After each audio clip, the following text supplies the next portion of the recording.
UNPAVED, Sean Salisbury here. We're bringing authentic, real stuff to you. Hardcore opinion. Sean Salisbury, former NFL quarterback. 29-year-old Sean Salisbury, his second start as a National Football League quarterback.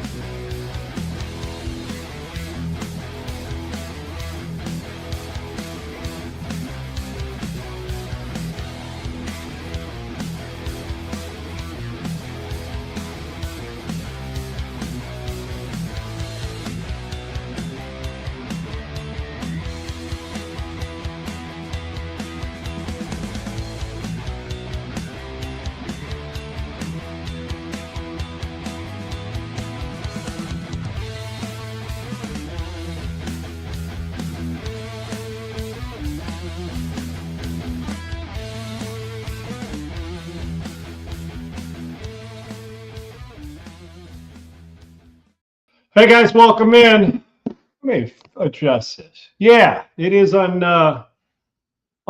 I'm Sean Salisbury, along with my guy Adam Sager, and we've got a friggin' loaded show with all the free agency going on, trades obviously happening, extensions of contracts. We've also discussed obviously who gets franchise tag. There is a ton going on, and as we go on, it'll be a fluid situation. Segs, welcome in. Co-host Adam G. Sager on Twitter. At the real coach _JB here in a second. I'm at Sean Unfiltered.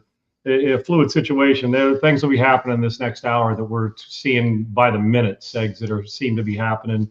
Yeah. A lot. And college basketball, which we'll hit into heavy in March as we go deeper into March with the college basketball tournament. But we hit football and free agency and the impact it's going to make in some very wealthy quarterbacks who aren't going to get the same money somewhere else, but they're still getting their money because the G word, the guarantee. Let's bring in JB along with us at the real coach _JB joins us. And JB, good to see you. Before we get into the NFL, you've coached it for a long time and you obviously evaluate it, watch it, study it, and talk on it. Are freshmen more impactful now in college football than they were when you coached? And should we count on them with the way they can leave after 3 years on campus? Now, all that stuff. Are we counting on them more than veterans now? Yet we go to veterans in the transfer portal to help us win a national title. How important are freshmen overall? I know there's outliers. How important are freshmen overall, and how important were they to you and impacting your program immediately? I think they're fabricated importance now. I don't know if it's true. Overrated, JB. Is that what you're saying? There we overrated. I think we fabricated. Yeah, money. We have to pay them to keep them from going somewhere else. So keeping up with the Joneses, you get the freshmen, but most of these freshmen aren't really true high school players anymore. They sign them on paper as a commitment now, but really it's the portal that they go get, and they hopefully get a second-year freshman who didn't play much at an Alabama or somewhere. So that's kind of what they've turned into. I don't know if it's really important. How many freshman quarterbacks do you see impact somewhere? Bryce Underwood? Yeah, he's about the only true freshman. I mean, that comes to mind at big Power 4 schools that were really, really impactful. Yeah, Manning backed up. I mean, look at Ewers. I mean, they transferred to Ohio State. I don't know. I don't know if there's any true freshmen anymore. Most of them are all transfer portal guys. So I think we fabricate the importance of it. I don't know if it's true importance anymore with the freshmen. They were important with me. Jermaine Johnson, I got out of Eden Prairie and ends up being a first rounder. He had to play right away, and that's a JUCO level. But he was a big-time player, recruited and signed out of high school, obviously, so he was going to be impactful somewhere. Some guys are different. First-rounders usually are guys that you know right away, and they play. So impactful-wise, yeah, some freshmen are impactful, especially at position. I think it matters, though, Sean. College quarterbacks coming in as a true freshman, there's only very few select impactful guys. You might find an anomaly or a diamond in the rough. How many have we seen? Freshmen come right in and play and start. You know better than I. You were one of those guys that can see it and saw it. So I don't know. I mean, we've seen it. It takes a maturation process is a real thing for quarterbacks specifically. Corner, you might be able to put right in there and stick somebody. Right. I don't know. Pass rusher. Right. And Segs, mull this over too. And I know you got some stuff for JB. JB, also at the quarterback position. No, I don't hear this asked very much. I don't. And I think about it all the time. And I think it's bears talking about. We talk about the impact of freshmen. Let's stick to quarterback right now. And that won't be the case at USC because we know who's starting there. But how many freshmen come in with football IQ, truly ready to compete at a big Power 4, big Division I level? I understand Division II, III, there's still great football play there. I'm just thinking recruits. How many true freshman quarterbacks waltz in, or any position, but focus on quarterback? We talk about their physical skills. How many of them have an idea if you put them on the board and walk them through the Gruden session? You said, I want you to draw me up 3 sky, and I want you to draw me up all verts and tell me how to attack it, and have them teach you. How many can do that? Not many. Less than 1%. 0.000. Less and less now with the way they look over to the coaches on the sidelines to tell them everything to do up until they can't signal anymore. Correct? It's the worst it's ever been because of 7-on-7, the AAU movement, and all the street agents that we see now shopping kids from 9U on to high school. This kid's playing at 4 schools in 4 years, and they all use a card, no huddle. They're all doing RPO, fast tempo. They're not learning anything. It's all about getting reps and reps and reps, and they're not really learning football at all. So if you have them draw you up a play when you get them as a true freshman, I'd be shocked to see a guy that actually knows it. We've dumbed it down so much, Sean. It's worse than it's ever been, in my opinion. It affects them going forward all the way, not only through college, but NFL. They're behind because somebody's told them all. It's like rolling out a red carpet and say, I got this for you. You don't have to do anything but get the ball out of your hand and throw it where I tell you to. And to me, and Segs, you got young quarterbacks in your family. I train them. JB trains them. We've coached them. Segs, you can chime in on this too. I mean, you come from a parent standpoint that didn't play it, but you still follow it, and we've had a million conversations about it. Yeah. Are you on your kid about the mental side all the time? Yeah, I mean, that's why, me and you have talked about just sitting him down weekly, not even looking at mechanics or anything, just studying the game. You teach him the rudimentary stuff now at 10, and then just keep going and learning the game, learning different defense, learning how to read everything, I think is the most important thing. And that's what I think can make a difference in a kid that maybe doesn't have the crazy 6'5", huge Right. arm. But if they're smart, we've seen guys make it, big with the mental side. I've had quarterbacks succeed longer that their football IQ and that their mental preparation was better than their physical, more than I've had the physical quarterback last longer, whether it's high school to college, college to pro, last longer than the guy who really didn't study, but was just physically gifted. Eventually you get caught up to. I'll tell you one, and I'll leave the name out. I had a kid that I trained who's a monster talent, and he still is. But we talked all the time on the mental and emotional side of it. And he's a physical freak, smart kid, all that. But sometimes when you're overly gifted physically, and JB, you know this, and Segs, you see it all the time too, is that if you're overly gifted physically, if you can hit a golf ball 320 as a ninth grader, if you're not careful, you'll forget the other stuff, hitting balls out of a bunker, 1,000 of them, to put blisters on your hands because you think you can bring the course to its knees all the time. Hell, if you're hitting at 290, you're short in PGA Tour now, right? You're one of us, and I understand 262. But you get my point. If you're hitting at 290, you're Russell Henley. You better have a great iron play. You better be able to knock it close and putt.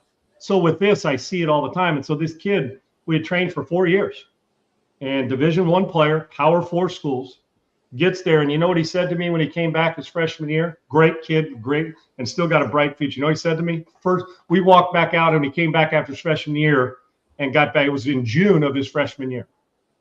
And you know the first thing he said to me when we were warming up on the field? He said, Coach, you were 100% right. And I didn't know what he was talking about. He said, 100% right. I said, what's that?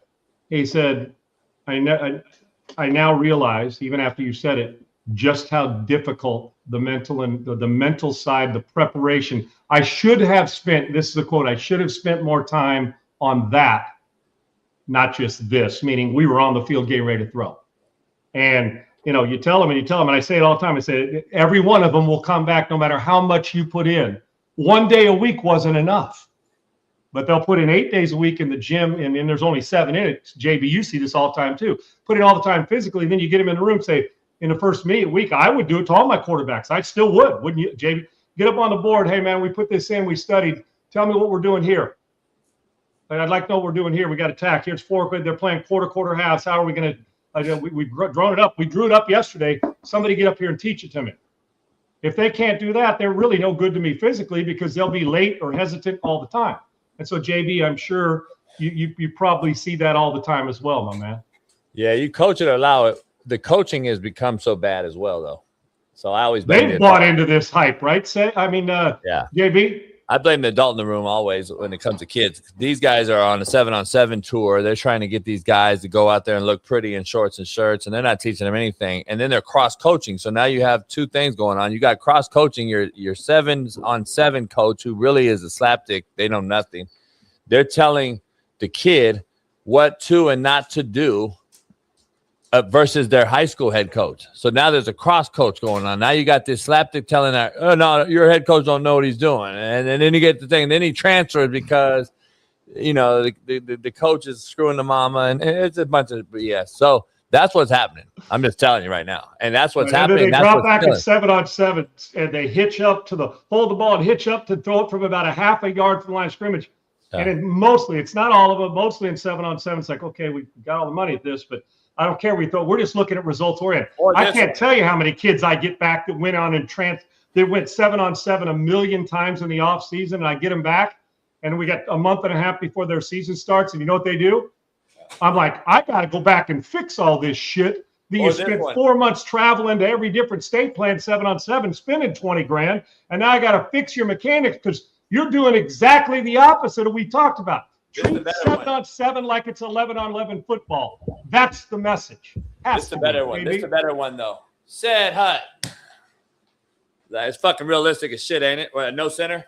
Set hut. And then they just up, and where the center is, they throw the ball from. Like they throw the ball this low too, and they're 5'8", and they're throwing where the center would be, and the 2 guards. By the way, by the way, the ball's fucking getting batted down, son. But we don't teach that. At least put a damn QB tee in that we used to use. Put a tee in or have a guy actually snap you the ball. Because now your 7-step drop is all of a sudden a lot different when you take a snap. But no, these guys are set hut. It's ridiculous, man. It's such a mockery. They just in a normal 11-on-11, they would have broke their thumb on a defensive lineman's helmet. Yep. They would have had the quarterback's ass in their stomach, and they wouldn't have been able to throw.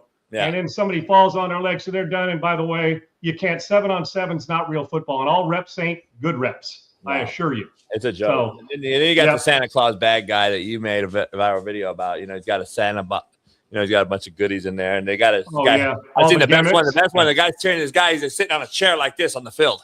He's in a fucking chair like this throwing. And I said, "What is that simulating? I want to know when you get in a chair." Dude, I told you about the story.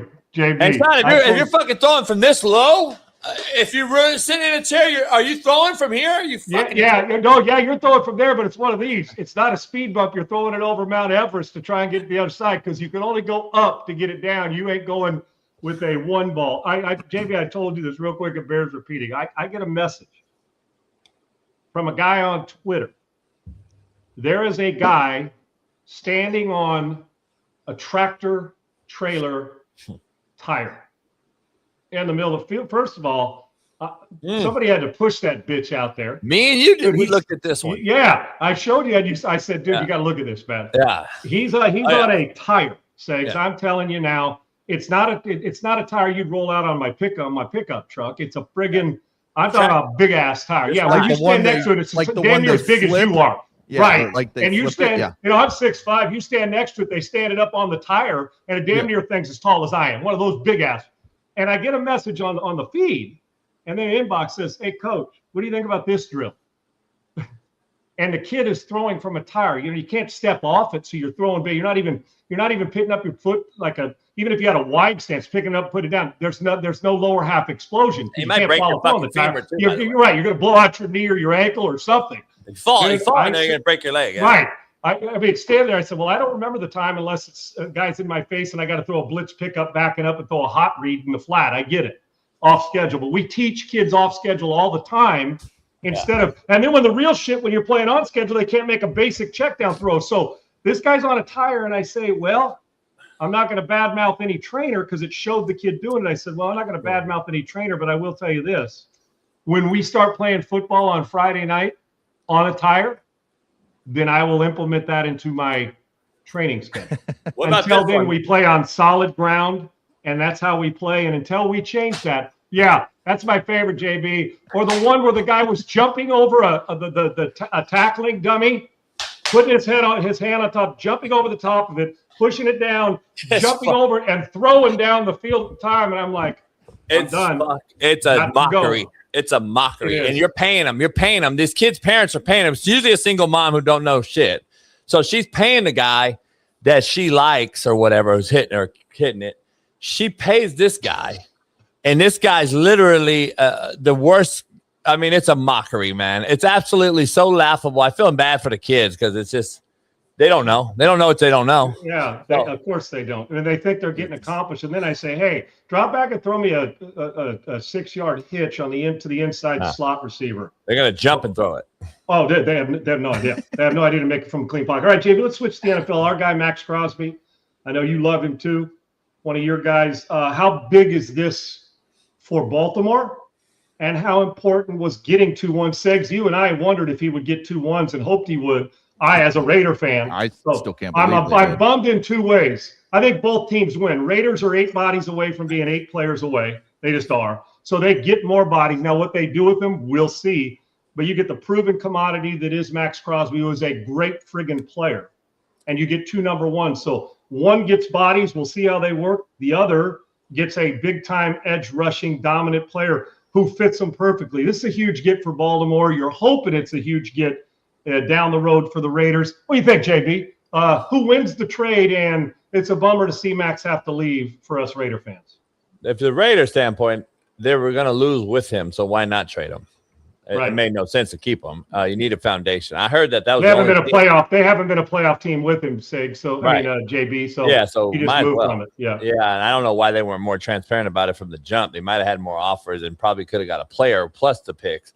They waited so long, I think, and playing this cat and mouse game about he's available, he's not available, he's loyal, he's not leaving, blah, blah.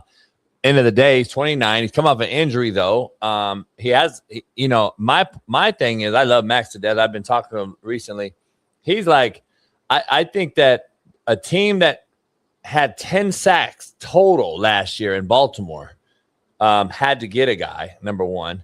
Number two, the Raiders standpoint, I'm surprised they actually didn't get a player also, though. I really am. I don't know. A starter somewhere. Yeah. Yeah, and no other team offered this. And I'm surprised at that, too. So I don't know if it's because he's 29, coming off an injury. He's already had 2 big contracts.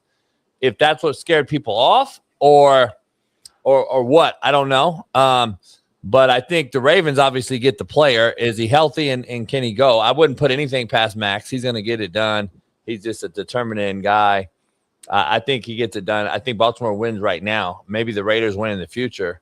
But I'm kind of scared of the draft just because college. We don't know what these college players are. We've overdrafted a lot recently, and the Raiders are known to overdraft and not hit. At least Snead at in the Rams and Snyder in Seattle and Howie Roseman. These guys hit their picks. These other guys, the Raiders haven't hit a pick though. So. Are you confident that they hit those picks with that they got, or did you just lose all together? Genty will be a player. I think Genty's going to be a player if you build some people around him and get him a good quarterback. But no, you better go get Trent Williams. That's exactly right. To me, on the surface, it's automatic. The Ravens win in the immediate future. They just do. It's amazing. We're talking. I know he's been banged up, but boy, is the guy a warrior in terms of football warrior.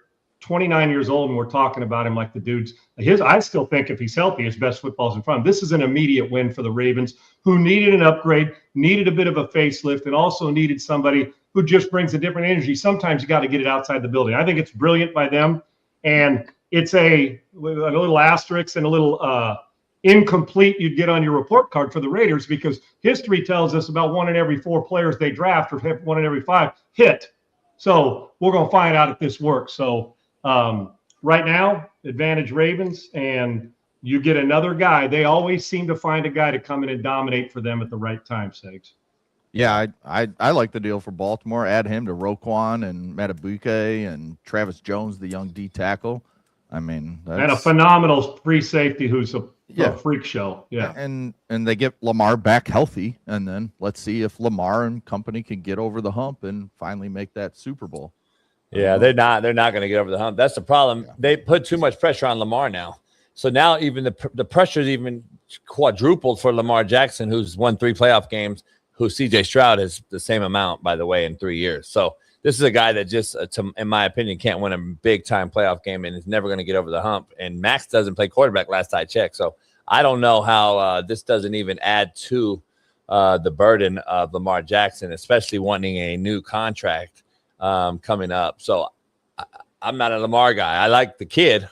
Great character, great kid. I don't think he's the guy to get you a Super Bowl at the quarterback position. But there's a lot of those guys. So it's half dozen, 6 half dozen. 6 and 1, half dozen the other. Yeah. Yeah. I don't know. It is what it is. Max will help their defense, but they need a lot on defense, man. That was a poor defense. That's the worst Baltimore defense in the history of Baltimore. Like, let's be honest. They had no sacks. They couldn't muster sacks. Their secondary was the worst in football. They couldn't stop the run. They couldn't stop the pass. I mean, this is a bottom 5 defense all year long, and they allowed more points than Baltimore ever has in a season. So there's a lot of holes here. You can talk about the big 5 or whatever if you want to talk about Max and Lamar now, and then Derrick Henry, and you want to talk about Roquan, who's getting older as well. Yeah. You got Kyle Hamilton, who's a big time safety, but other than that, you need some pieces now. They got to fill some holes too. Speaking of the Raiders, both teams got to have some pieces figured out, in my opinion. So I don't know. Here's the deal. Let me ask you guys this, and we can all answer it. Josh Allen, Lamar Jackson, both similar roads, both been MVPs, both have carried their teams in a lot of different ways. Both have come up short. Both have had some talent around them. My question is, who should we judge harsher for not getting to the Super Bowl? Or is it 6 and 1, half dozen the other? Who's had better teams? Lamar. Who do you trust is going to get there first? Lamar. So I'm asking this. So I mean, I think about quarterbacks in the past who've gone this long and not won one, but have been MVP, that have been really good players, and both of them are. And it's a bummer because there's 10 other cats on one side with the quarterback and 11 on the other. But we do make it's like the quarterback's problem. We don't ever say it if they don't get to a Super Bowl, the right guard's fault. It's the quarterback and the head coach. So I would ask, who's under more pressure going into 27 just to win and get to February of these two? Lamar, period. Or going into 26. I meant the 27 Super Bowl, the 26 season. Lamar averages 7 to 9 Pro Bowlers a year on his teams. Josh Allen had 1 fucking Pro Bowler in 2 years. Like, think about it. Like, if you're talking about teams over the years of year 8 going into year 9 for Lamar, look at the teams he's had and the opportunities that he's had to win it. In a quarterback division that's been Baker Mayfield makeshift in Cleveland, you've had Pittsburgh with Mason Rudolph, and you've had all these guys since Ben left. And then Cincinnati gets Joe Burrow, goes Super Bowl year 2, and then hasn't been back close since. And you're in a division where you can actually win. Josh Allen's been in a division where Tom Brady at the end, you had a decent Jet team with Saleh, who was at least good on defense. And then you had a Miami team that was hit and miss with Flores and then early Mike McDaniel. To me, Josh Allen has had the more uphill battle with the less talent. And then you still haven't got him a receiver. You still haven't got him a real number 1 since Diggs left. And Diggs was a head case, which he still is. That's why they cut him again in New England. So I think Josh Allen, if he had the talent around him like Lamar would have had, you would have a lot more success. But again, he's got there. He's a horrible mistake by the head coach on a kickoff from beating the Chiefs and going to the Super Bowl. Lamar hasn't been that close yet. So he's got to get there, in my opinion. He's got to get over the hump. We make too many excuses for the guy, in my opinion, for Lamar Jackson. Yeah, and yeah. Another thing that you guys haven't mentioned yet, this is Jesse Minter's first year as a head coach. Declan Doyle, 30-year-old OC, 30-year-old. Didn't call plays last year, was with the Lamar's Bears. 30. Ben Johnson, same age. And then you got Joe Brady, who's been with Josh Allen So when you ask the question of who do you trust to get there quicker, it's got to be Joe Brady and Josh Allen, even though, as Coach JB said, he doesn't have the talent that Lamar's had. But I think with the coaching, DJ Moore will help. But I think I would still trust the Bills, even in the tougher division, in my opinion. Yeah, I to me, I don't know why we choose to, I mean, not even just these two, over the course of time, why we decide to choose one hall pass over the other. Lamar Jackson, now listen, when he came out and you had the guys like Bill Polian saying he should be moving to slot receiver and stuff, absurd, and Lamar's answered that, been a 2-time MVP. Yet we judge every quarterback I've ever been around, from Marino to Warren Moon. I'm talking about great players who are in the Hall of Fame but don't have a Super Bowl championship. But if you stuck them on the teams, and the Houston Oilers had great offenses, and they had some really good defensive players. We know Danny had some really good receivers, and at the time sometimes was up and down defense. So both have had, they've all had players, rosters aren't empty over not just the quarterback. There's been some good rosters that haven't gone to the Super Bowl. We see it in the NBA as well. But my point is there's always a but after the name. He's a Hall of Famer, but he never won one. Dan Marino, but Hall of Famer, best pure thrower of the football we've ever seen, but doesn't have a Super Bowl. We don't say that about Lamar. We say Lamar Jackson, but man, he had to change coach, or that coach did him wrong, or he didn't have any wide receivers, or we do that a lot. I think I probably hold Lamar in a little higher regard as a player than JB does, but I also get the disdain in big moments at times on single elimination where he hasn't played his best. He's the most protected QB. Right. And so I'm just wondering, and I don't want this, folks, leave the race card out of it, because Josh Allen's white, Warren Moon's African-American, Dan Marino's white, Lamar's black. Push past that. I'm just wondering, because Lamar's had some pretty good defenses. Why, football terms, why do you guys think? And for me, it's odd that neither one of these guys has been on hack teams. They both had good teams since they've been in the league, and Lamar and Josh. Why do we choose this, JB? Why do we decide that one we make excuses for and the other we don't want to?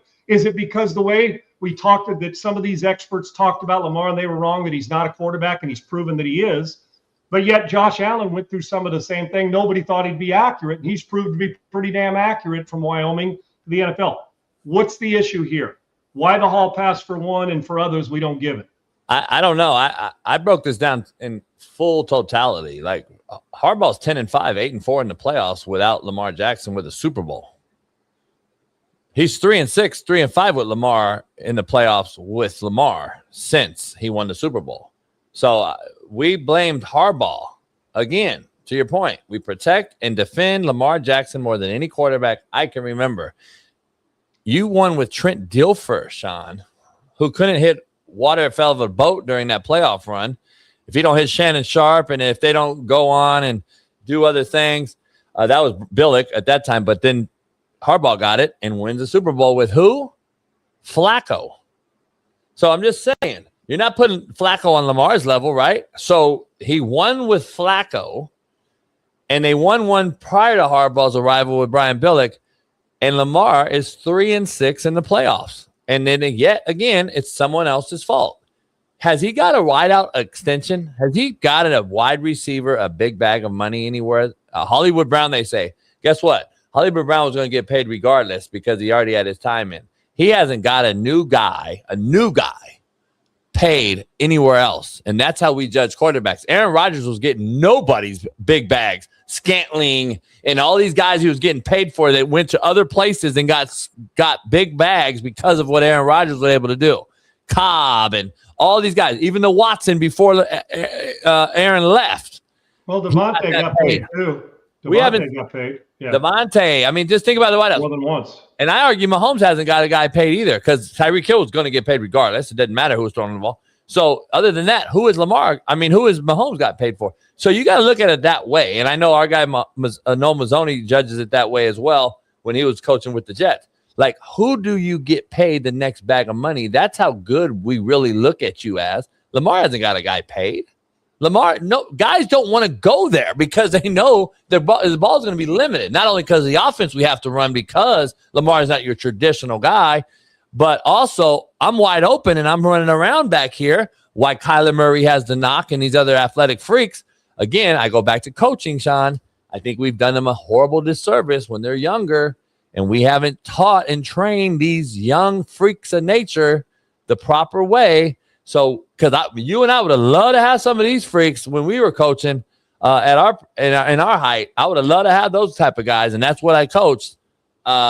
But we're just disservicing them so bad. And then they get to the NFL, Sean, and we're seeing Kyler Murray, Tua is going to play for the league minimum this year, the veteran league minimum, after you sign $100 million contracts plus. Again, to my point, and you and I, Sean, used to have on our other show, you can win with a quarterback that doesn't make that much money if you bolster the roster and make it a better roster. Look at, we've seen it before. Did Sam Darnold come to mind?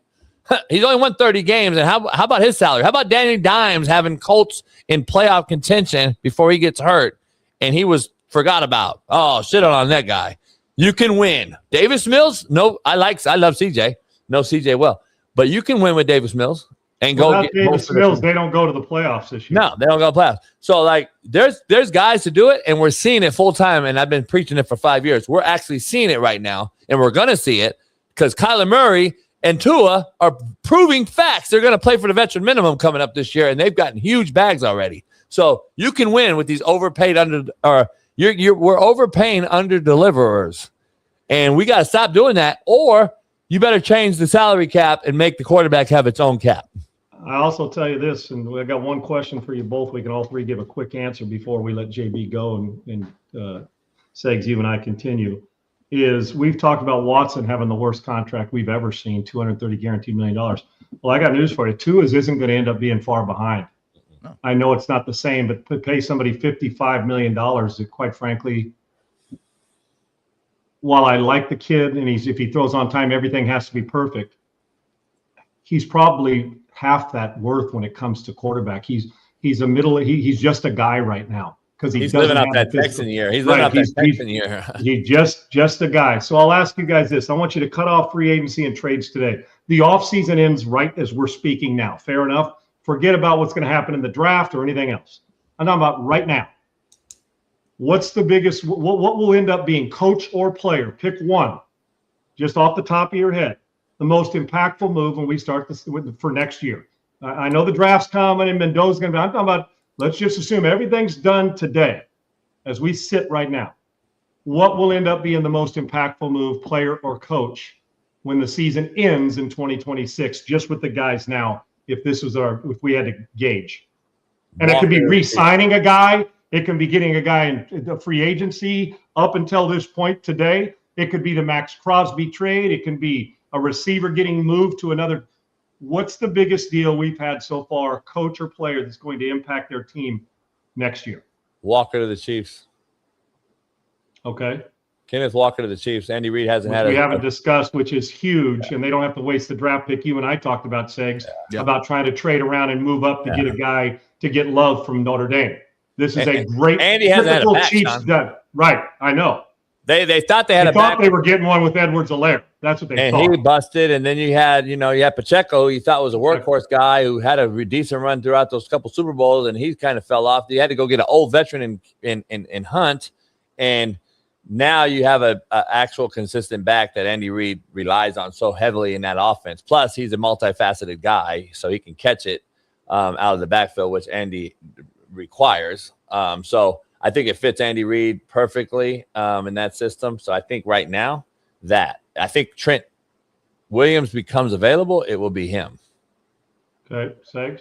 Yeah, I like that Trent Williams point. I like I actually love, we talked about it last week, Sean, the Trent McDuffie trade for the Rams. Then they go out and get Jalen Watson. They just take the Chiefs' two corners, and I think that's going to really help them because that's kind of, they lacked there. And Fisk and Verse, they get better as younger pass rushers. That becomes they were already a dangerous team, and Stafford's towards the end, so they're going to keep pushing those chips in the middle. And I really like that McDuffie move for the Rams going into next year. They are dangerous. Then I'll go in a different direction, which it's not going to be an immediate impact. I mean, it may be immediate, but not in the Super Bowl terms or what we're looking for. I just think as far as getting the right people in there, and I know it's New York, I think that John Harbaugh will impact the Giants at some point here sooner than later. I do. And when I say that, you say, well, they're going to end up being, they may end up being a bad. I get that. But I just don't think you can hide and shrink and diminish the ability of a coach. We see a lot of times coaches lose games for people. I think John Harbaugh's approach to football and people will give them a chance to improve. They're going to be better coached than they have been in a while. And they have the best young roster in football. Yeah, that's right. They have the best got some good young talent. And I saw this movie with Baltimore. Now, they had Ozzie Newsome in a great front office. If they can match that, John Harbaugh took a bunch of play and kept a good team and made them better, got them to suit. I mean, all the things that Billick had built and stuff, and you keep trying to find that. John Harbaugh sustained really good coaching for a long time. And I trust people that have been with Andy Reid for the most part. I know Nagy hasn't worked out as a head coach, but for the most part, Andy and John Harbaugh will impact the Giants, and he's got something to work with. So keep an eye on that. They're going to be. I'm already predicting it. I'm telling you right now, they're this year's New England Patriots. That's who they're going to be next year. And Isaiah Place thinks, well, is Dart the answer? Is Bo Nix? Did you think Bo Nix was the answer to run off 13 straight in Denver and get that team? Guess what? The Giants have a hell of a pass rush, a defensive line, the defense. They have a running game now. They're going to have some better weapons. And Dart just has to manage the game without turning it over, and Harbaugh will handle the rest. Their special teams will be solid. They're going to win 3 or 4 games right there, and they're going to be in the mix. And then Washington, I'm not convinced that they're back. I think they fell off for a reason. I think the Bears this year will be the Washington Commanders of last year. I think the Bears fall off this year, and it's going to open up more spots in the NFC that's going to be up for grabs for a team like New York, for Dallas, if they keep improving on defense, get another pass rusher. And I think that's what's going to happen. Personally, I think the Giants are set up already because of that draft 2 years ago and that D-line they have with, the energy that they were bringing with Scatterboo and Dart. And that's just going to continue because they end up getting hurt and didn't even finish the season. So they're going to start right where they left off, in my opinion. I think they have they'll be New England this year's New England. Yeah, I don't know if they'll make that big a jump early, JB, but we're on the same page. Harbaugh's impact will be felt. So, and they just added Isaiah Likely today, the tight end from Baltimore, who's a good young player it's like, to add to that offensive core. Yeah, it's likely that he'll have a good season. Yeah, I mean, to me, it's not unlikely. The name in itself says, like they say, impossible. The name in itself says, I'm possible. So John, if I compare, the Giants roster, compare the Giants roster to 2 year ago New England roster that basically similar. I mean, the Giants are better. Talent. Giants are better. Offensive talent. I'm just saying, Giants are better. No doubt. And the AFC East is going to be better this year. Yeah, it'll be better. A little bit. Yeah, I'm not New York has a horrible coach. Yeah. Right. And Miami's got a new coach. It's still a 2-horse race, but it is. They'll be better. You know how it is when you play in city division, but your teams come to play every week. Like in JUCO, we had a hard division, and we would always beat certain teams, but we'd be black and blue afterwards. That matters if you have to play that before you get to the playoffs. And the AFC, your division beats you up like the AFC West has done to the Raiders for the last 3 or 4 or 5 years, and the Chargers and all these teams. They can't get over the hump with the Chiefs, but they get beat up. It matters in the playoffs. So either whether it's competitive wise or banged up wise, it matters if your teams are competitive at least. The Jets and the Miami really haven't been competitive when it comes to later in the year, cold weather, whatever it may be. Now they have, I think, at least a mindset in the East, coaching wise. And we'll see what happens with quarterback Malik Willis going to the Dolphins or whatever. So we'll see where they get better at there. But I think it'll be more competitive, well-rounded AFC this year. I think the NFC dominated it this year from top to bottom. So I think the AFC will be better. No doubt. And Foxtrot 8 yesterday is my birthday. So thank you. I appreciate it. I'm young and spree. 84. Spry. You say spry? What are you, 80, 81? What did you turn today? 81? Oh, I thought it was 84. 89. Okay. 89. And look how hot I am. Just look at the moneymaker. You take a Viagra yet? No. Come on, man. Some of us don't need that. Yeah. See, some get older, they can't bring it. Some of us get older and you bring it more than you thought. I wake up ready to go. Yeah, and Segs did not like to hear that you've compared his Bears to this year's, who'd you compare him to? Bears, this year's Washington Commanders. Yeah. And JB, we're going to let you go right now. Great stuff. Happy Monday to you. Thanks for the birthday wishes. And by the way, it's likely you'll join us next Monday. Okay. It's likely. Yeah. If I'm not on the boat. Galore. Huh? If I'm not on the You're boat. not on the boat. Oh, so you're going to take the boat over us. Great. Yeah, nice. I know the priorities. Great stuff, brother. We appreciate it. At the real coach _, JB, every single Monday, you get his show every morning, the JB show. Appreciate you, brother. That's our guy, Sigs. Are you buying into the Bears or next year's Washington this year? I mean, I hope not. I think for that to happen, it would have to be an injury to Caleb, which, you know, he's been one that has really throughout his entire life stayed away from the big injuries. So I think they will be better than the Commanders were this year. Yeah, I'm going to go. They fall off. Something really went wrong in Chicago. Yeah, more than one guy got hurt. Let's put it that way, Sakes. More than one guy had a bad year. And who cares? 71. Sean's age is the same as his golf score. Well, I'm not quite 80, but if I shoot 80 today, I'll be all right with it. Okay, yeah, 80. I'm waiting to creep down into this. I just hired a new golf coach. Oh, so hopefully he'll get me where I'm. Yeah, a couple extra lessons a week, Sags, playing less the rest of it. So hopefully I'll be hovering in the mid 70s to high 70s in another 3 months because I am, and I joined another place where I can go beat balls every day in a simulator. So I do. And I'm like, forget paying bills. I'm spending it all on golf. I'm kidding, but you get my point. I'm to the point where my biggest frustration is, okay, quit 3-putting from 12 feet and make sure you square the club. So yeah, if I shoot 80, I'm good. But that score, that handicap's going to be in the single digits by the time this summer's over. Yeah, like it. Regularly. I like it. I like it. All right, NFL free agency kicked off about an hour and 45 minutes ago. We've got a flurry of moves. We'll try and run through them pretty quick to get in as much as we can. Whatever we don't get to, we'll get to tomorrow because there's going to be a lot more signings after the show, and we'll have a jam-packed show talking about all the signings and acquisitions made by different NFL teams. Coach JB just mentioned it real quick. Tua, obviously, we've talked about him getting cut. The Dolphins, we'll see how they do the cap hit in terms of do they make it a July 1 where they split up his $99 million dead cap. So we'll see how they do it. But they make the big splash. We kept talking about the Cardinals for Malik Willis. It's the Miami Dolphins who go out and sign Malik Willis. And let me get this right. Sean, it was for less than we were thinking. 3 years, 67.5, only 45 million guaranteed. So I like the deal for Miami as he's the next guy in this new trend of getting guys that, you know, never really got their chance to take off. And now he goes to Miami, which isn't a good team, but I think his athletic ability will be used there. Jeff Hafley knows him very well from his time. You know, his defenses were going against Malik Willis in practice a lot. So he knows him really well. So what do you think of the 3-year, $67.5 million deal for Malik Willis with the Miami Dolphins? Before I answer that, Segs, let me get to who cares 17. Work in the swing. You mean work on the swing, but you 3-putt. Am I missing something in that logic? Well, part of mine, so I guess I have to be overly specific. Not only do you work on the swing, but you spend as much time on your putting game with that instructor. No question. So yes, I understand the time it takes to put in. I'm just saying full swing. I would never just work on the full swing and not work on the short game, the bunker game, the rough game, how to prevent chili dipping from a clean lie, from different types of grasses.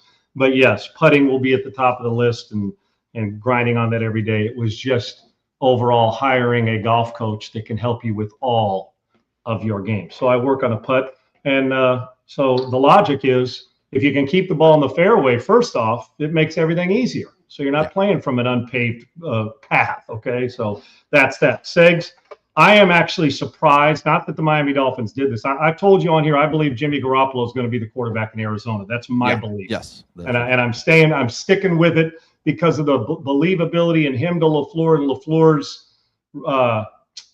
familiarity in watching Jimmy play. Mike, that is, right? And I am convinced that Garoppolo's got a chance to be the starter for Arizona in the fall. With Malik Willis, the only thing I'm surprised about this, He's a far more physically gifted and dynamic player than Tua. Far more. He got kicked in the mouth and in the teeth by everybody. We all raised our hand because we all had something snide or I don't even want to say unfair, because the performance in Tennessee, as we talked about last week, Segs, showed that he wasn't ready as a rookie. But get in line on it. But who was? It's rare that the C.J. Strouds or Jaden Daniels come along and play that well, and they were both on better teams than he had in Tennessee. Well, he goes and learns instead of pouts about it, goes to work. And then in Green Bay, did his thing. When he was called upon, he played really, really good football. And he should be a starter. He should have got a contract. I'm just shocked, Segs, to be honest with you. The average comes out to what? A little over $22 million a year. Yep. Right? Isn't that, I mean, think about that. I want you to think about that for a second. Now you say, Sean, that's a lot of money. It is. Not in quarterback terms, starting quarterback. Right. He is the starter. If Tua was there and they couldn't get rid of him or didn't cut him, this dude's going to be the starter.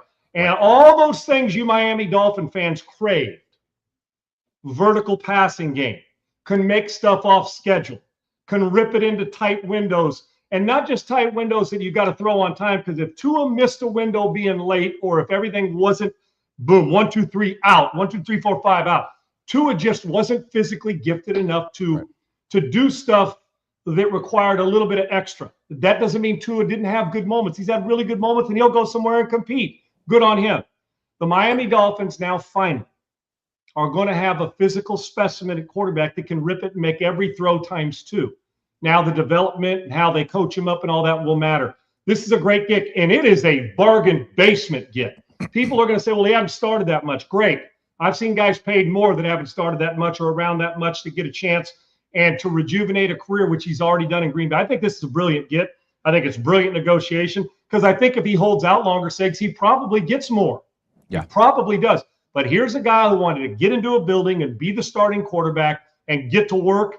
Malik, congratulations. Good on you. And to the Miami Dolphins, this is a heck of a get, because by the end of the year, I would think that we're going to say, man, 20 plus million a year, 45 guaranteed, 60. You said 67 or 68, Segs, for 3? Yeah, 67.5. 67.5, little less than 70 million for 3 years.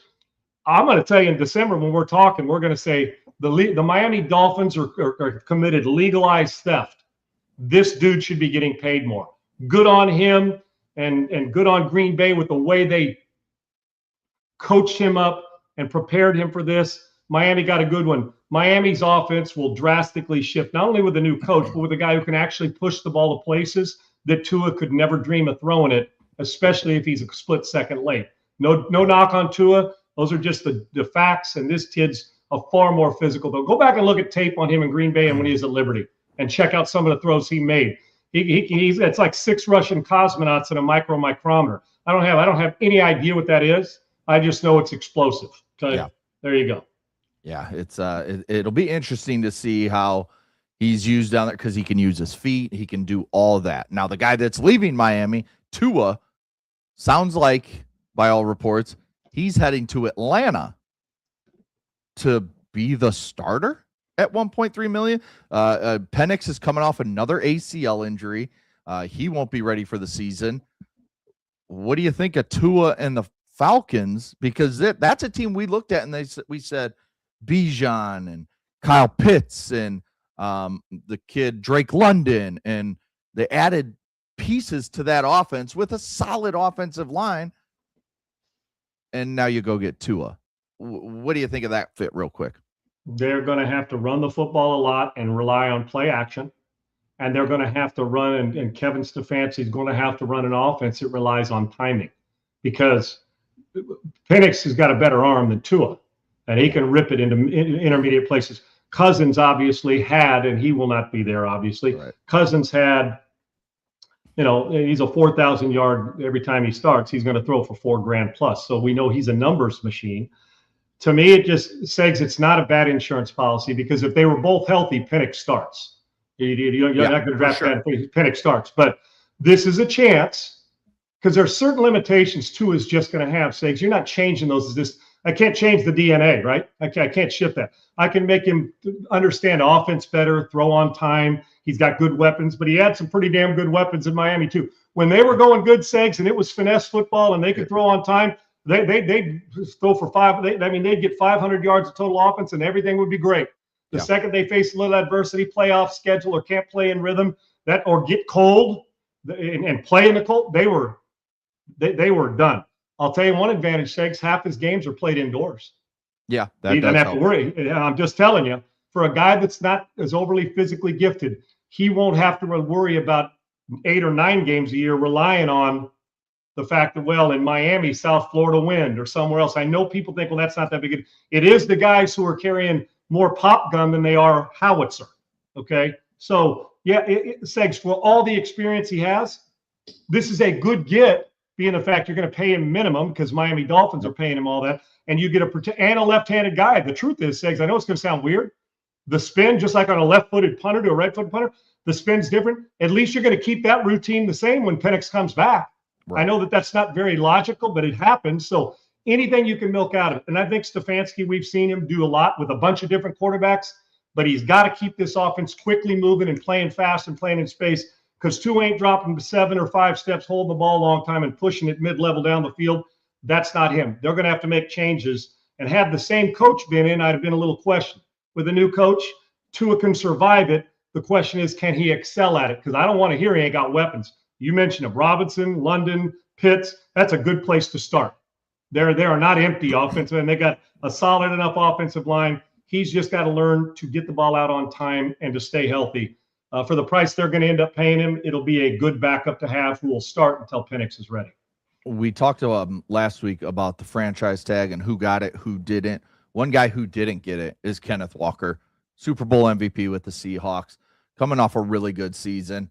He's signing with the Kansas City Chiefs, 3 years, just over $43 million, up to $45 million.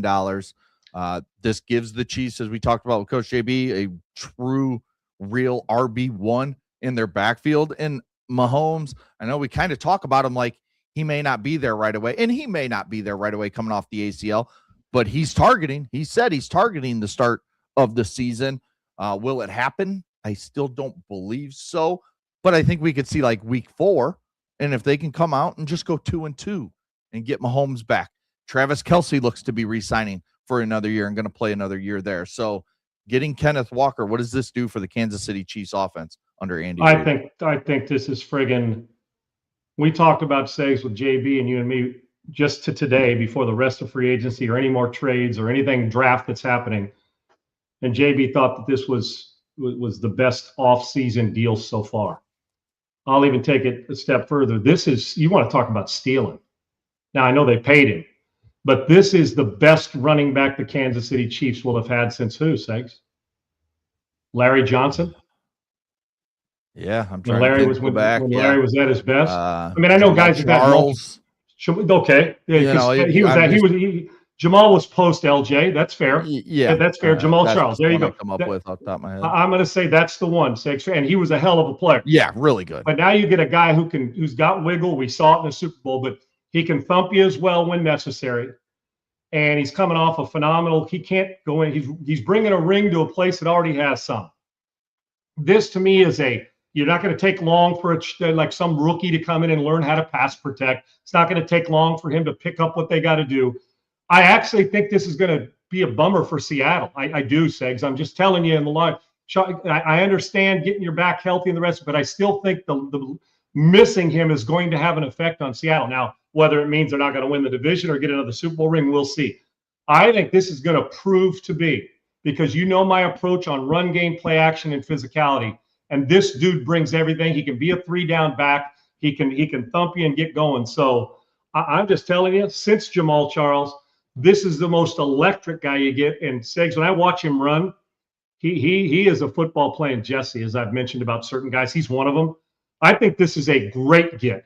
So if you're a devalue the running back guy, you may not be gung-ho about this. I'm not. I've watched what Saquon did for Philadelphia, what Derrick Henry's done for Baltimore, what McCaffrey's done for Washington. We need to revalue the importance, not for a long time, but for a good time.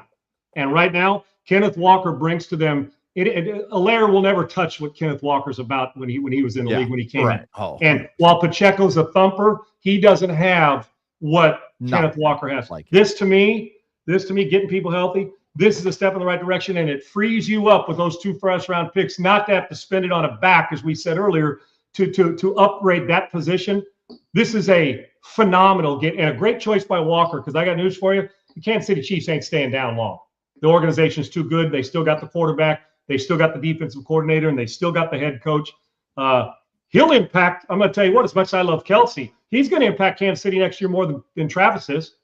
And Travis is obviously motivated to come back. And maybe it adds a bit of energy for him too, where he's not doing as much, but he's doing a little less, but still providing the production we're used to from Travis Kelce. I think the Kenneth Walker deal's, Ahmad, I think this to Kansas City is going to be the equivalent to what Derrick Henry brought to Buffalo. Not the same size for the cat, but production-wise, I think he can. Now, he's not Derrick Henry. Don't misunderstand me. But the impact he can make on this and teams in the division and what it's going to mean, I think Kansas City will have a similar feel of confidence that Baltimore had when, and he's younger than when Baltimore got Derrick Henry, if I'm not mistaken, because I think at this point in time, he's younger than when Derrick Henry went to Baltimore a couple years ago. I just think that the impact and the confidence Kansas City is going to get from this is going to elevate them. This is a great get.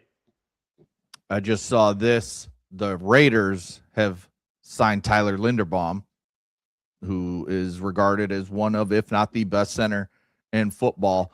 3 years, $81 million. So what's the math on that? $27 million a year. More than that quarterback you were talking about, and more than that running back that just signed. Sean, the highest paid center in the league is Creed Humphrey with the Kansas City Chiefs. He's at $18 million. So the Raiders just pissed off the entire league more. So by completely resetting the center market. I mean, we were talking about the Bears possibly getting him for Drew Dahlman, and they went a different route, probably because of this, because they weren't going to pay Tyler Linderbaum 27 just with contracts coming and everything. That's a substantial jump in the market when it comes to centers in the NFL. Good. Well, time to respect him. We always pay left tackles or right tackle. I mean, tackles and nowadays the right one, because you just move the guy, just as important. We're paying interior guys. You know who the happiest guy on the planet is right now? Yeah, I was just going to say Fernando Mendoza. No doubt. There is no doubt, because you're waltzing in saying, well, at least I know nobody's going to be at my legs when I'm stepping up in that pocket. What's better for a young rookie quarterback than having the best center in football? I would rather have, and listen, maybe the quarterback, meaning me, should have been better when the left tackles I played with, Segs, in my career. Right. Gary Zimmerman, the Bruce Matthews at SC. I mean, you start to think about guys that have played the position. Yeah. I'm like, it's almost like, damn. And I understand why they're paid, but we're getting to the point now because if you're a north and south climber, like a pocket guy like me, and Mendoza can use his feet, but he's a pocket quarterback. Yeah. Is we always trust that the natural part of being a quarterback is boom and escape right or left, east or west. But we love it when you secured the line and you've created that pocket where I can visually see what I need to see. And so I would say for a young, when you become more gun shy, Segs, it's not from the outside hits of missed blitz or all that. That's just understanding what you're seeing defensively. Is when you're getting, and that feels finesse at times, right? A guy dips and spins on the left tackle, he oversteps, overcommits, guy comes with an inside charge. When you're getting pushed interior-wise from your center and two guards getting pushed back into the quarterback, you know what that starts? What that states? Man, we're a little, we got a little bit of softness up front. Once this out here, not that the tackles aren't physical, but this out here feels finesse at times because you're in space. Yeah. When you get dominated inside, it's like a boxing match, Sage. You want the lucky punch with the outside punch to the face that knocks you out, or the body blows that keep coming interior and keep knocking the shit out of you, like you do in a boxing when a guy keeps hitting the ribs and keeps hitting the gut, wears you out. It's like, forget the rematch. I'll take the rematch when a guy runs by my tackle and says, I'm just better than you. But when you're getting pushed around in the interior, that says we're not that physical. Well, this is a good place to start. Can we take back what will be one of the most big impact moves of the offseason? Linderbaum to my Raiders is a great blessing. Well, Segs, now they got 3 first-rounders. You got the best center in the league. You got the first pick of the draft, and you got a new coach who just finished as an offensive coordinator winning a Super Bowl. if there's any team so far who feels like they've won the offseason, so far, Saints, just with 2-1, you gave away, you got to give up Max, but you didn't give them away. You got 2 1s. Yeah. And McDuffie to the Rams. I get all that. But when you think about, we have the first pick, we got the coach who's a Super Bowl champion, we need offense, and now we got 3 first-round picks, ours plus 2 more with the Max Crosby. And, oh, by the way, we just got the best center in the league. We paid a lot for him. If you're the Raiders right now, you haven't felt this good this early in an offseason in a long friggin' time. Yeah. And Raider fans should be excited. This is a phenomenal get as well. The Walker and Linderbaum gets for these 2 teams that are going to be playing each other, huge. Becomes not only the highest paid center, which he is the highest paid center in history, highest paid interior offensive lineman, guard, center guard in the NFL, Tyler Linderbaum. So smart get for Clint Kubiak and company. All right, before we get out of here, Sean, you opened the show talking about the impact of freshmen in USC, and we have a couple videos that I want to run back to back regarding USC, their young players coming in and making an impact early, as we heard Lincoln Riley talk about last week, of this #1 freshman recruiting class and what they can bring right now. So let's play those videos and then we'll talk about it a little bit.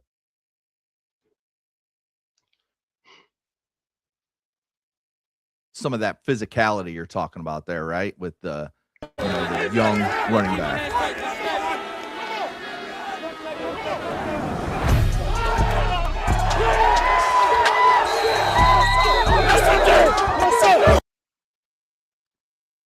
So the youth that USC is bringing in, the physicality we've talked about with Gary Patterson on defense, the offensive line, running the ball, becoming a more prominent focus when it comes to the offense. But you talked about the freshmen. What could this freshman group bring? And one thing I want to ask you about is the young quarterback in this class, Jonas Williams. He's about 30 miles away from me. I've watched him play a couple times in person, and I've seen him play on TV a few times at his high school there at Lincoln Way East. Shorter quarterback, but has all the talent. But again, like you and JB talked about, quarterbacks coming in, how much do they know? He was a guy that sat there and clapped and got the ball sent to him. What is it? How is it for him specifically being the freshman quarterback? High 4-star recruit. I think was a 5-star at one point. Dealt with some injuries this year. How hard is it for him to make that jump from Lincoln Way East, which is one of the best schools here in Illinois, to the USC Trojans, along with the rest of this #1 class? Segs, I can tell you. Now, it doesn't mean what we're saying here does not mean between now and then, if something happens and he plays 10 games, doesn't turn into what Caleb Williams was as a freshman. Who the hell knows, right? I'm just talking about now going into spring ball. First off, the advantages that we never had is you get to go in and compete in the spring before you're still a senior in high school, basically, but you've graduated from your high school early, right, Sigs? You've been there since January. We never had that. The first time we got to see what we were walking into, freshman, was you're a freshman for 2 weeks, 3 weeks, and then you got to start school. Those 3 weeks are the first time you ever got to hang out with the fellas in practice. You never had a spring going into your freshman year. Advantage. But he's going to see the same thing, Sigs. He ain't going in anything different with the clap your hands and that and Lincoln calling plays. He does it in the NFL. That's not going to change, which is probably a comfort level. So I'm just talking about his impact in college. I'm not even worried about Sundays. I don't give a rat's ass about Sundays when I'm talking about freshmen at USC, but it's going to play to his strengths because it's what he's used to in high school, right? Sigs, you mentioned clapping, getting in the gun, playing fast. So I don't expect him to be impactful that much as a freshman because the guy, if he is impactful as a freshman, we might be in trouble at SC because we lost our starting quarterback or he played like shit, which I don't anticipate either one happening. What thrills me about this video, Sigs, take who the coach is off and take that off. You know what it reminds me of? What I used to see at our spring practice. You showed me 2 clips. One of the offensive line moving the pile and running them back, not only on the side, damn near to the stands with the push. And then you show me this big physical fight inside. And you got a freshman with leverage, with nasty, and then all the fellas, the enthusiasm. And I know this happens on a lot of college campuses, but we didn't show a finesse pass in 7-on-7, and we didn't show, well, guess what? A defensive coordinator, well, you guys, the guy caught it, and the guy thumped him with a forearm. We showed what matters. We didn't see one skill position cat in either one of those videos, which I friggin' love. Movement. And you know what else it shows me, Segs? Look at the physicality. That it feels like Gary Patterson said, we're doing this the John Robinson way, right? We're going back to the days. Yeah. Look at that. They run that's a freshman they run the ball running back. That damn right. The running back's a player. Segs, right. I'm even talking about the movement when they get left and pushing them into the end zone and running them back out of the end zone over here to those stands over there. See that push there, and the freshman going to thump them. You get movement, and you know what he did, Segs? Even when he didn't have a blocker, brought his own blocker. Yes. So that stuff matters to me too. So we're seeing, and I think that this sets the tone. And spring ball, but Segs, I can tell you what he doesn't know. A lot. When I walked on and again, this is not an arrogant thing, but just judging, he was forced. I was the #1 recruit in the country. When I walked onto that campus, Segs, and I looked around and thought, I ain't shit. I'm an 18-year-old freshman that was a really good high school player that they have high expectations for. But you want to talk about perspective. Every cat around me, even the quarterbacks in the room, could all play. Forget the stuff. Once you do this, guess what happens? The 4-star, 5-star, how good you were, how many awards you were, doesn't mean anything. Because every cat you're playing next to that he left Illinois for and he dominated his league, he's rolling into all those dudes were the best in their place wherever they were. So, but what you can't say is that you can't replace the physicality and nasty that if USC wants to win a national championship and be in contention to do that, the finesse has got to be second or third. It's the finesse with an M. They need the physical with a PH, kind of like fat with an F, right? You know what I'm saying? Fat, finesse, physical, and with a PH when you're really trimmed up and ready to go. We call it a PH. Same thing here. Give me the PH physical, and I am good to go. I already know the finesse is going to take care of itself. They always have that. But if they're not physical on defense and on offense and running the ball and shoving it up your ass down at the goal line, you can forget it. This feels different, as I said a month ago, Segs, and in watching this spring ball, and I know we just showed a couple of clips, I hope that's the personality that we're getting into with a team that needs it desperately. Well, and what you want to see, especially when you have the #1 class, is, that first clip there with the running back, that's Deshaun Rideau, who could push King Miller, who's the backup. He can push him. He'll play, Segs. Both of them are going to play. Yes, that's what they do. Brett They're both going to play. The offensive lineman there.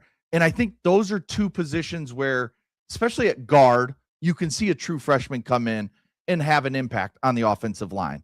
Running back, you can have a guy that comes, even if he's just giving you 7-8 carries, 5-6 carries a game as a true freshman, you're getting him experience. And if he brings some thump like that, it adds physicality to your team. So I think that's where, just having a couple true freshmen come in and push the veterans at any position makes an impact on your There's no doubt. Team immediately. Segs, let me make one more comment about this. One final one is that when you see a back, even if it's 5 or 6 carries, if you're a running back and the fellas in front of you are doing what they're doing, you can't help but want to be physical as well, because your mindset is, I don't want to let those cats down up front. And he'll be better in those 5, 6, 8 carries. First of all, you give your starting running back some rest. Yep. I mean, he's getting valuable experience, but what he's also bringing to the table is for the guys up front to say, it doesn't matter who just ran in the game. This young freshman gets it. And this isn't going to make a difference in the fall when you line up X's and O's. What it does, it makes a difference in the attitude of who you are from spring ball to fall. That's more what I'm concerned with. We practice like this for a long time. Pete Carroll, you remember, Segs, they'd have 3 or 4 guys. You'd see 4 different types of running backs start like every other week, because what Pete did to keep competitive, you may be a starter, but they're also, you got to win. You got to practice well during that week to get the reward of starting on Saturday. And when you got a backfield by committee, let them all compete. Whoever had the best week, he runs out there first. But you know who the true back is, Segs? Is who runs out there last. Yeah. That's the guy. And that's how you get – I can tell you right now, no freshman, no high school practice in the country is doing what you saw there that they'll do in college. They may be physical, same drill. It's just different because these are big boys, right? And to see him do that, and that's a quick study and a quick learn to say, I know what I'm walking into. I'm here in the spring. I know I can play. But the big boys are different. They're going to stay on blocks and expect you to do exactly what you're supposed to do, and you got to bring your own blocker sometimes. That's a great attitude changer, and it'll give him something to work in the offseason as the other players. This is how they're going to practice at USC, and if you don't want to be a part of it, enter the portal soon, because the finesse part of it's taken care of. This is the thing. The way they practice like that, if they execute that in the fall, and that's the way they go in with it, talent will take care of itself.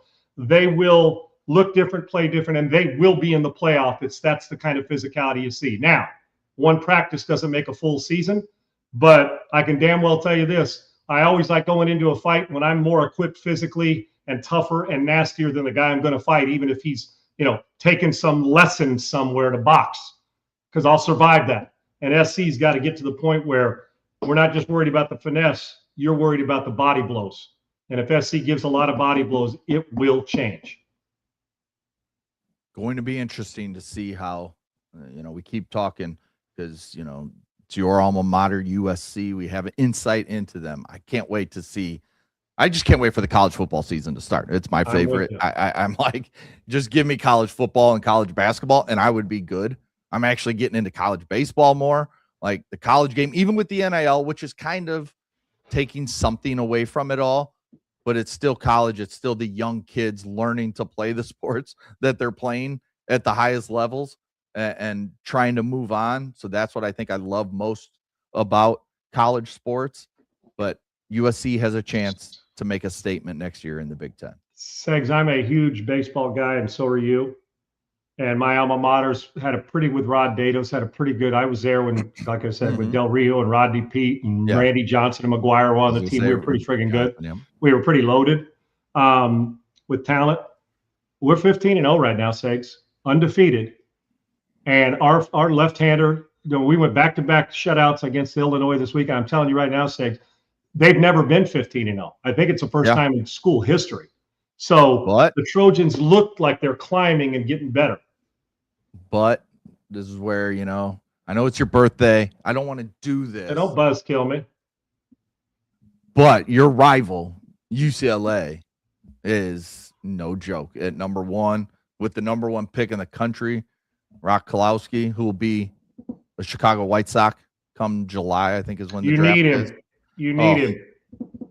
Best player since a while. Maybe Bobby Witt. When I was coming out, he's pretty good. When I was coming out, when I was at SC, University of Arizona was a top-notch program. Yeah. Arizona State's always had good baseball. Yes, always. That guy Barry was pretty good from there, right? He a little bit. He was okay. Yeah. Stanford, really good. Hell, this was all going on before Oregon State won national championship. Oregon State became before Oregon's decent.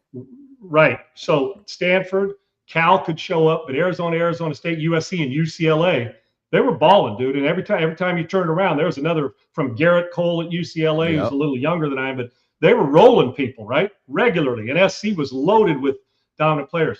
You're exactly right about the Bruins, but I'll take this start for my Trojans. Oh, yeah, who have not been a major player in the postseason in a while when it comes to. I'm talking about where Omaha. They're a World Series right. Yeah, they're going to Omaha. No doubt. Yeah.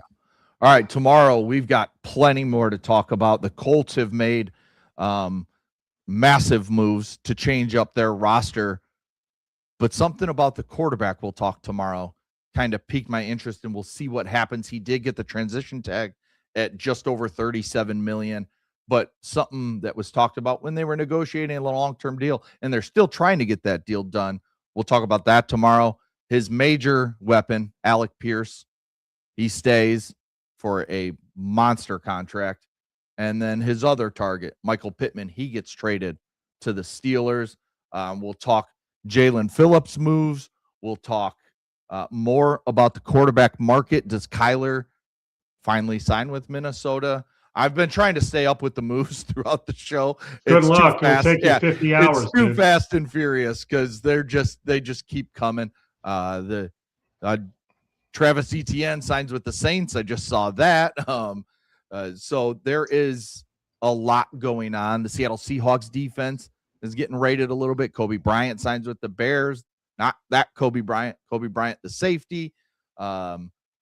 Boy Mafa will most likely leave Seattle, go somewhere as an edge rusher. What happens with Super Bowl teams? They get theirs, now they want to go get theirs. Thanks to the ring, and now you want to go get paid. We didn't even talk about basically the Packers and Cowboys expanded the Micah Parsons trade by trading Rashawn Gary to Dallas for a 4th-round pick in 2027. I mean, we'll hit that impact tomorrow, Sags. Could be a steal for the Cowboys. Could be a steal for the Cowboys, who's reunited with another defensive line friend. Could be a really good get if Rashawn plays like we expected him when he came out of school, right? Yes. And by the way, Sags, as you finish up, Jared M., we don't duck Notre Dame ever.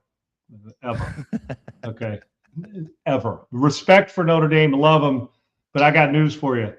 If SC ever really truly wanted to duck Notre Dame, we just pack it up and go home and quit, because I don't think – now, the frustration is both schools couldn't come to an agreement. It sucks, but I got news for you. Somebody we're never running from, because our team's usually far faster than them. We're never going to duck somebody we're faster than. The problem is we haven't been better than them. And kudos to Notre Dame. We ain't ducking shit. But I appreciate the insight, Jared. You're a good man. And then thanks for the birthday wishes. I saw that I know may not make Laura, a member of our team, very happy. But Greg Allman, who works in Tampa Bay, is saying Mike Evans is getting offers over $27 million from other teams. That's per year. Could the Mike Raiders Evans have him? actually leave Tampa Bay? I know when we see guys like Jerry Rice and Devontae Adams, all these big time wide, DeAndre Hopkins. But he's one of them. But he's in that cast. One of those guys. He's in that cast. He's in that group. Especially when you're 13 years deep in your career. A Cam Jordan, like we talked about last week with the Saints. You don't like to see those guys leave their city, their team, and go. But they do. But and he's in that same cast of characters now. Yeah. He's not Jerry Rice, but he's in the. I mean, he's a first ballot Hall of Famer. Yes. In my mind. Yes. So there also comes the point you don't want to leave. But if you're feeling disrespected and you still got game, and he's at the end of his career, Segs, think about this. This is going to be his last big deal at 20-some million, like you're saying. It's like, let me go get him. One thing I do know, aside from production, Mike Evans has been a pro since he's walked into this league, and a non-self-promoting pro. So at some point in time, you say, I want to stay here, but if you guys are going to offer me $10 million or $8 million less than somebody else, and this is the last big contract I'm getting, I don't blame him. Loyalty is one thing until you disrespect me, and I'm out. And so we'll see what Tampa does. But I'll tell you what, Segs, I'll take him in at silver and black tomorrow. I'll take him in silver and black tomorrow. Yeah, the NFC South could lose 2 future Hall of Famers that have been with their teams 13 and 15 years. I'm pretty sure Mike Evans is 13 years. With Mike Evans and Cam Jordan, that would be a crazy hit to a division. I mean, you don't often lose 2 Hall of Famers. Lock Hall of Famers in one offseason going to different teams. With guys who can still play. Yes. Yes. There you go. Yes. All right. We'll be back tomorrow, 1 p.m. Eastern, noon Central. We'll have all the NFL free agency latest. Go to YouTube at UNPAVED Sean Salisbury, at Sean Unfiltered, at Adam G. Sager, at the real coach _JB. Thank you to him for joining us as he does every single Monday. Thanks to Bailey, Laura, even though she's probably angry with our last discussion, and all the viewers and listeners and commenters. Yeah, appreciate you guys. Thanks for the compliment. Rumble and YouTube. Make sure you like and subscribe to the show. We really, really appreciate it. We'll be back tomorrow. Talk to you guys later. Peace. UNPAVED Sean Salisbury here for bringing authentic, real stuff to you. Hardcore opinion. Sean Salisbury, a great NFL analyst, a former NFL quarterback.